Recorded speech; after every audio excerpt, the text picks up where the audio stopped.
If you're anything like me, you probably have a lot of leashes for your dog because you understand that different events and occasions require different style leashes for your dog to live their best life.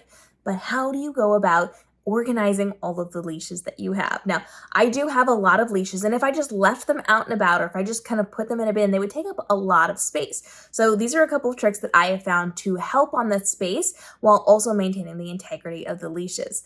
So the first thing that I focus on is my standard size leashes. You've probably seen my videos before. I'll link the playlist down below on our leashes and harnesses on the specific style of standard leash that I like. I like padded handles, I like traffic handles, I like extra D-rings on my leashes. And so when I am hanging those up, and I actually do hang them up, I do not just hang them by a handle and let them hang straight down because I don't want to put too much of that weight on the handle. Now, these are designed to be really sturdy. They're designed to be really good, but just in my little brain, I want to make sure that I am not putting any stress on that particular area. And also I've noticed if I let them hang straight down, they tend to get tangled, they tend to get in the way, they tend to drag on things. It's just a bit more of a problem for me. So I prefer to loop them together. I will take the clip, the end, and I'll attach it to the D-ring up by the top handle, giving me a loop of a leash. Then I have a decorative metal coat hanger that I got from Hobby Lobby ages ago. And it is a big arch with different pegs on it, and I'm able to then just hang that looped leash, not by the handle, but by the actual leash part onto those different pegs.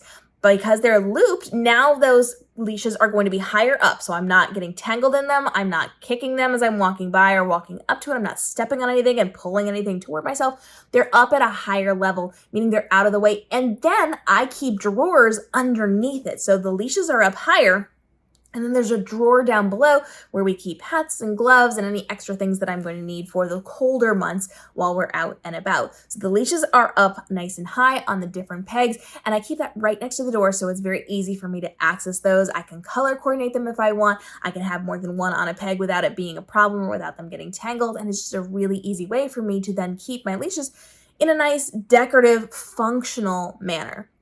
But we also have longer leashes. So for longer leashes, what I'm doing is I'm making sure that they are clean before I do this. So I'm not doing this with any dirty leashes. If I've used them in water, if we've gone swimming with them, if we've gone out to play in the park and we're just running in the yard and we've used them, I make sure I kind of hose them down before I do this.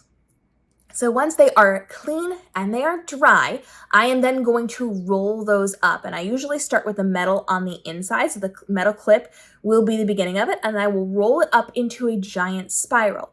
Now, because these are longer leashes, I am talking 20 to 50 foot leashes, they are going to take up a good bulk of space in their circle. So what I do is I actually get a giant size Ziploc bag. It's like the really big ones, biggest ones you can find, and I'm going to put that spiral right into the Ziploc bag, zip it up, and then I can stack those in the bags. The benefit of putting it in a Ziploc bag is that it's not going to be able to expand or tangle itself or unravel itself as they are being stored. So then those can go into drawers that I can keep below the leashes. I can keep it all condensed in one space, or I can keep them in different places in the house, depending on how your house, your foyer is going to be set up so that it works best for you. They don't really have a lot of room on my landing, so I have them upstairs in the drawers because I'm using them specifically when we're going to the beach, when we're going to the river, when we are swimming, when we are going to an open field that is not on our property. I am only using those in certain occasions, so I don't always have them in the most accessible place. They're very easy for me to get, but I do have to come into the living room to get those. And so making sure that I have my standard leashes hung up where I can easily get them, and then making sure that my longer leashes are rolled up and in bags and stacked really helps to make things a lot easier. Now, I do have a surplus of leashes, things that I don't use very often. I have some retractable leashes and some standard leashes, and just things that I don't often use, but I have in the past used or I could potentially use in the future. Those are all going to be just tucked into a drawer. Sometimes I will put my dogs on a retractable leash to go into our front yard, which is all fenced in, but if I don't want them running around, or if we've just reseeded the grass and they can't go in a certain area, but I still want to give them the freedom to run around, retractable leashes are my best friend. But those just stack very nicely inside of the drawers. Any of the standard leashes that don't have the padded handles and they don't have the traffic handles in, they're just not the ones that I like.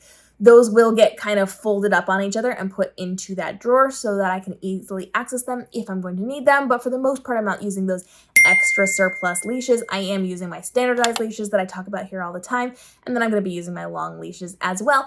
And because I have them hung up and because I have them stacked up in drawers, it's very easy for me to find, very easy for me to maintain, very easy for me to maintain the health of those leashes, and it looks visually appealing as well. So if you can make it look pretty for wherever you're going to be putting it, if it's more of like a fashion statement, if it's decor for you, that is going to work to your benefit and not look as messy as if you just kind of toss things in a drawer or you just toss things up on pegs and let them hang.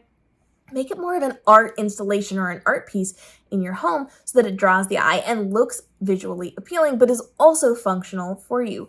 Drop your tips for how you are storing your leashes down below and follow along for more as we continue to bring you the best leashes, harnesses, tools, resources, and the things that you need as you're training your dog for traveling, for taking photos and videos, for doing all the things that you love so that you can level up for your pup and give them the best life possible. We'll see you in tomorrow's episode.